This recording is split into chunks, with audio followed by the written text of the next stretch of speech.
No escape now. Diane learns Jack and Nikki's sick secret, and hell breaks loose. The pressure in Genoa City reached a fever pitch as Diane stormed into the dimly lit study of Chancellor Diligence, her heels clicking with a meter that imaged the rapid-fire thump of her heart. She had been sloped off, vague whispers, a cryptic textbook, a half-glinted discussion, and now the pieces eventually fell into place with a sickening clarity that left her reeling. Jack, generally so unshakable, was pacing like a boxed beast, his hands running through his hair as Nikki floated near the window, her expression the perfect mix of fear and defiance. Diane's eyes danced between them, catching the subtle flickers of guilt, the micro-expressions she had trained herself to read over decades of commercial maneuvering and social warfare. "I see and believe you too," she whizzed, the words sharp, acidic, slicing through the else hushed room. "All this time, all the facades, and for what? How long were you planning to keep this from me?" Jack's mouth opened as if to speak, but no words came out. He was caught, and Diane knew it. The disclosure was explosive, their secret, buried under layers of manipulation, charm, and decades of crooked fidelity, was commodity that could destroy reports, careers, and indeed connections beyond form. The room sounded to shrink around them, the walls nearly closing in as Diane's fury boiled over. Nikki, ever the protection, stepped forward, her voice pulsing but establishment, trying to explain, to justify, to soften the blow, but Diane's cognizance were deaf to anything but the treason she felt. Flashbacks of every rumored discussion, every hidden dispatch, every sly boo flashed through Diane's mind like a levee breaking the stolen contracts, the underhanded deals, the night she had trusted them implicitly while they colluded behind her reverse. The air was thick, nearly palpable, charged with electricity, the kind that gestured an imminent storm, a battle that would leave scars on everyone involved. She dived across the office, papers scattering like confetti in a violent hurricane, slamming a cutlet directly at Jack's casket. "You allowed. You could play me, didn't you? Thought I wouldn't figure it out?" Her voice cracked, a admixture of wrathfulness, hurt, and unbelief. Jack's face blanched, sweat forming at his hairline as the graveness of Diane's words eventually sank in. "Diane, it's not what it looks like," he started, but Diane cut him off, her piercing aspect. No way leaving his. Nikki tried to step between them, her arms raised in a defensive gesture, but Diane brushed past her, grim, impregnable, the veritably personification of a wrathful force of nature. Every secret, every half-verity, every rumored conspiracy eventually boiled over in this one explosive battle. Diane's voice grew louder, shaking the walls themselves, echoing off the precious mahogany and glass. "Do you indeed realize what this means? For all of us? For Genoa City? For me?" Her hands shook, not from fear but from the sheer intensity of the treason. Outdoors, the storm raged, a reflection of the chaos inside. Rain lashed against the windows, lightning briefly illuminating the tense tableau, thunder stressing the silence between words, as if the macrocosm itself had decided to bear substantiation to the unraveling of lives. And as Jack and Nikki looked at each other, the fear and despair imaged in their eyes, Diane took a step back, letting the verity hang in the air, heavy, suffocating, inarguable. "You allowed. You were untouchable," she rumored eventually, nearly to herself, before turning sprucely and storming out, leaving the two of them to face the consequences of the secret they had kept for far too long. Genoa City would no way be the same. Alliances would deteriorate, commitment would fracture, and one thing was certain: Diane had crossed the line from being a pious confidant to a grim force of reckoning, and there would be no going back. Rumors would spread, whispers would come, captions, and everyone, indeed the most untouchable, would have to reckon with the fallout. In the quiet fate, Jack sank into his president, head in hands, while Nikki leaned against the window, gaping out at the storm, her mind racing, calculating the coming move, knowing that survival in Genoa City always needed further than just charm. It needed ruthlessness, cunning, and occasionally, unconceivable immolation. Diane's steps echoed down the hallway, fading but leaving a moping sense of dread, a memorial that no secret remained buried ever. The megacity outside might not yet know the full extent of the deception, but inside these walls, the first domino had fallen, and the chain response had begun. And as night fell over Genoa City, with the rain still forging against glass and the distant wail of a temptress intimating at the chaos to come, One verity came sorrowfully clear: there was no escape now. Not for Jack. Not for Nikki. And clearly not for anyone who undervalued Diane Carrington's unvarying resoluteness. The battle lines had been drawn, and the coming moves would determine who would rise, who would fall, and who would be left shattered in the storm's fate. The pressure didn't dissipate as Diane stormed down the hall, her heels forging the polished bottoms with every step, echoing like a death knell through the stately corridors of Chancellor Diligence. Each step carried the weight of times of suppressed dubitation, eventually erupting, a riffle of feelings that demanded reckoning. She broke outside the office door, pressing her wind to the cool brass handle, breathing deeply, the storm outside enhancing in perfect sync with the fermentation roiling within her.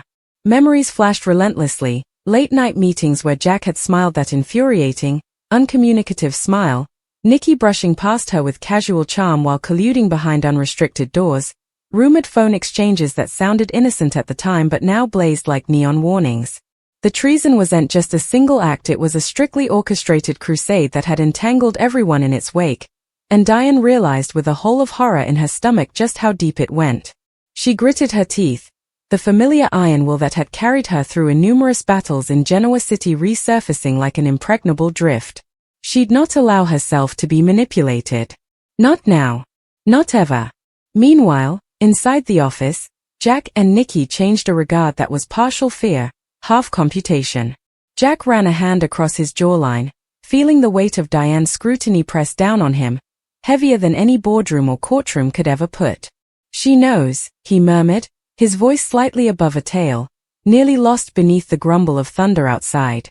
Nikki's hand set up his shoulder, gripping tightly, a silent plea for tolerance, for control, for some phenomenon that could undo the damage before Diane acted. We can fix this, she rumored, nearly desperately. We just need to suppose. Strategize. Don't let her rein us. But indeed as she spoke, her own dubieties were beginning to gnaw at the edges of her resoluteness. They had undervalued Diane Carrington, not for the first time, clearly, but maybe the last. The room felt lower, air thick with expectation, as if the walls themselves were closing in to substantiation the storm about to break. Diane didn't give them a chance to compose themselves. She burst back into the room, hair disheveled, face flushed with wrathfulness and treason. Fix this, she screamed, voice cracking like a scourge in the heavy silence. Do you have any idea what you've done? Do you indeed realize the chaos you've unleashed?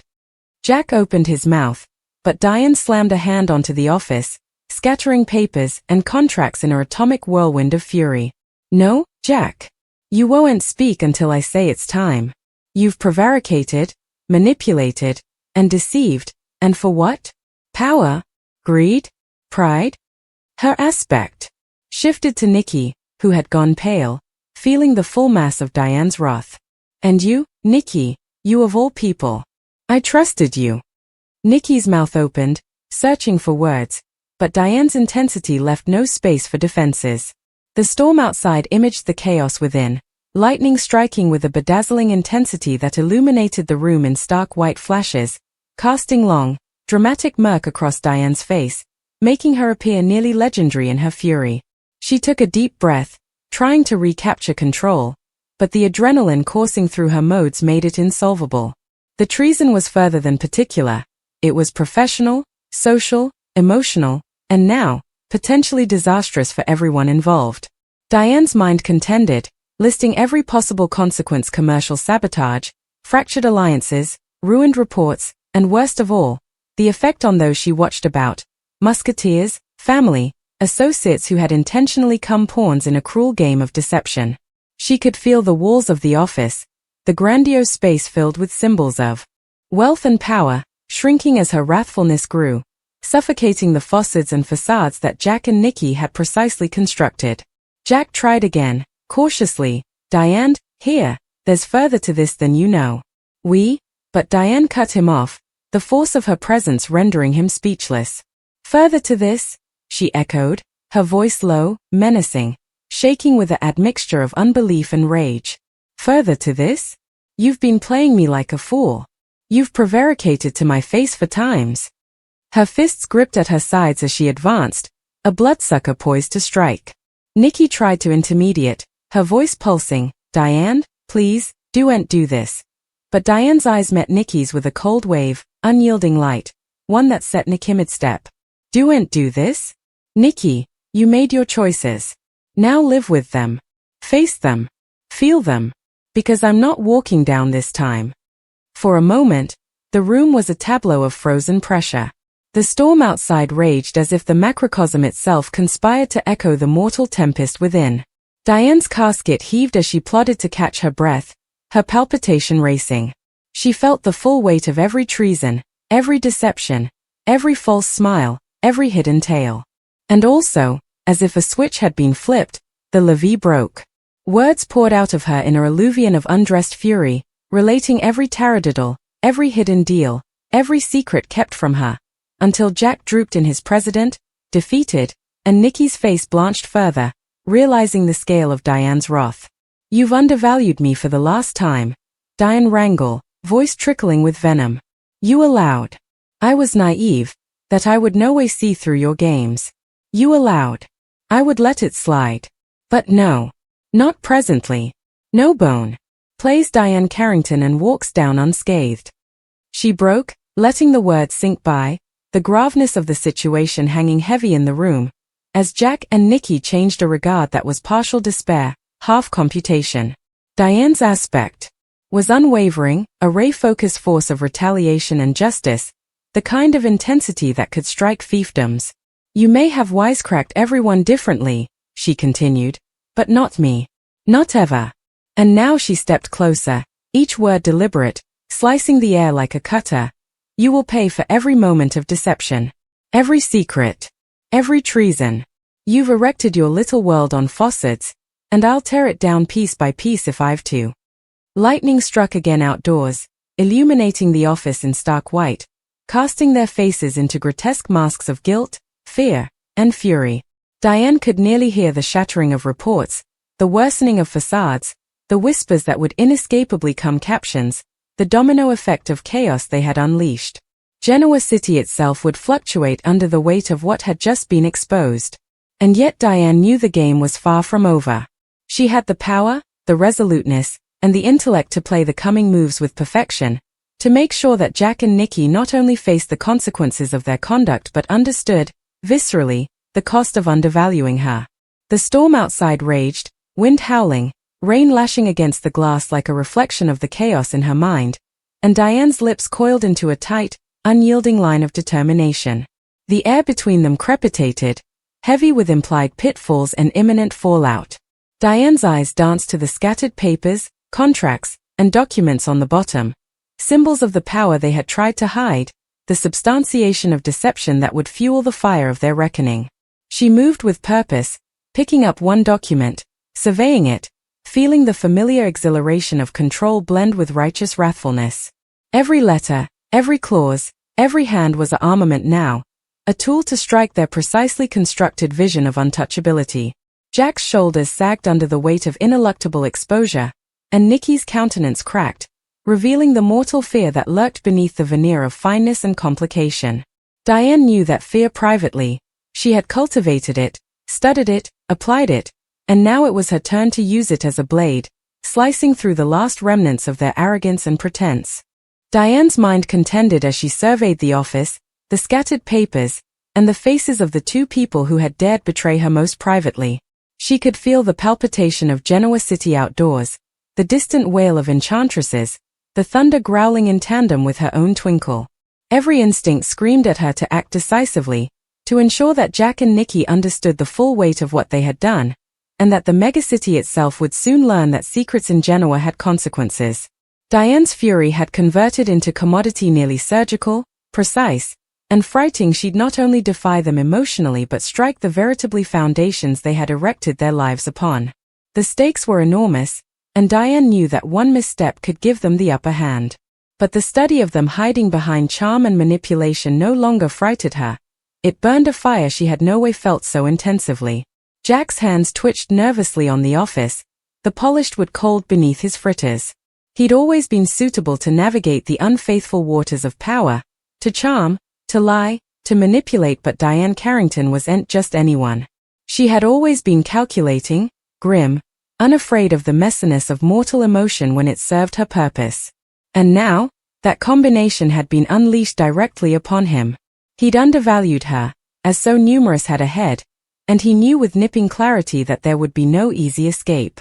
Nikki's face was pale, but her eyes remained alert, zipping around the office as if searching for an escape door, a loophole, a chance to recapture control, but Diane had formally blocked every possible exit, both non-fictional and tropical. "You suppose you're clever," Diane said, voice low, dangerous. "But cleverness without heart is nothing but a concave facade." She stepped forward, each movement deliberate, measured, like a bloodsucker circling its prey. "You've erected your little world on facades, lies to your musketeers, your associates, your family. And for times, you've danced on the edge of deception, allowing no bone would ever notice. But I noticed. I always noticed." Jack's mouth opened, but no sound surfaced, a testament to the power of Diane's aspect. Nikki tried to speak, voice tight with despair. "Diane, we can explain." Diane raised a hand, cutting her off. "Explain? There's nothing to explain that can justify what you've done. Every contract, every handshake, every tale behind my reverse, it all adds up to the same thing: treason." Lightning flashed again outdoors, illuminating the room in stark white, and Diane used the unforeseen brilliance to illuminate her words, each syllable striking like a hammer. "You undervalued me. You allowed. Your charm and times of influence would shield you. But the verity has a way of surfacing, no matter how deep you bury it, and now it's out. And the world will see it. Everyone will see it." She let the words hang in the air, heavy and stifling, the weight of ineluctability pressing down on Jack and Nikki. Jack eventually set up his voice, though it quivered under Diane's scrutiny. "Diane, please, you do'n't understand, this isn't what it seems. You've got to believe me." Diane laughed, low and bitter, the sound carrying both anguish and fury. "Do'n't make me laugh, Jack. Do'n't affront my intelligence. I've spent times watching, hearkening, making together every scrap, every inconsistency, every subtle hint that you and Nikki were hiding commodity grotesque. And now I know. Now I know." Her voice dropped to a tail, sharp and cutting, and there's no going back. She leaned near to Nikki, whose countenance was cracking under the grim force of Diane's aspect.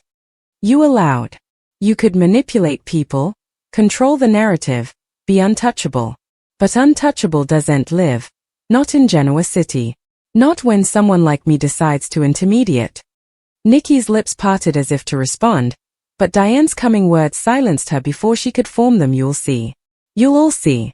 Every taradiddle you've spun will unravel, and you'll have nowhere to hide." The storm outside imaged the chaos within. Rain pounded against the windows with grim fury, wind howling as if echoing Diane's inner storm. Thunder rolled like the scowl of some colossal beast, stressing each of Diane's words. She turned to face Jack completely, wrathfulness and grief mingling in her eyes. "You were supposed to be better than this," she said, voice breaking just slightly. "I believed in you. I trusted you. And yet, then we are, everything I allowed. I knew, shattered by your rapacity and dishonesty." Jack's head drooped, defeated, realizing for the first time that no manipulation, no charm, no half-verity would save him. Diane's moral clarity and strategic brilliance had possessed him fully. Nikki's fear was palpable. "Diane, please," she rumored, voice cracking. "We can fix this. Let's talk." "Let's." Diane shook her head, cutting her off. "No. Talking is for the naive. Talking is for those who still suppose they can manipulate the world with words. You've used words to lie, to hide, to deceive. Now it's time for conduct. And the consequences will be ruinous." She took a step back, letting her eyes sweep over the chaos in the room's scattered papers, revealed coffee, the faint smell of fear moping in the air.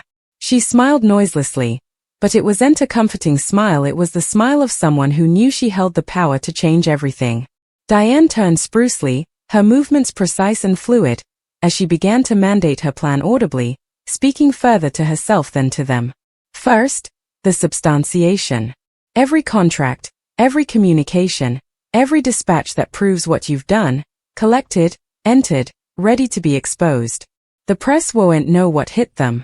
Genoa City will watch in horror as your conglomerate of faucets collapses. She broke, the words rolling off her lingo with perfect clarity. Second, the people. Musketeers, abettors, associates, you've misled them, betrayed their trust. They'll turn. They'll leave you. And you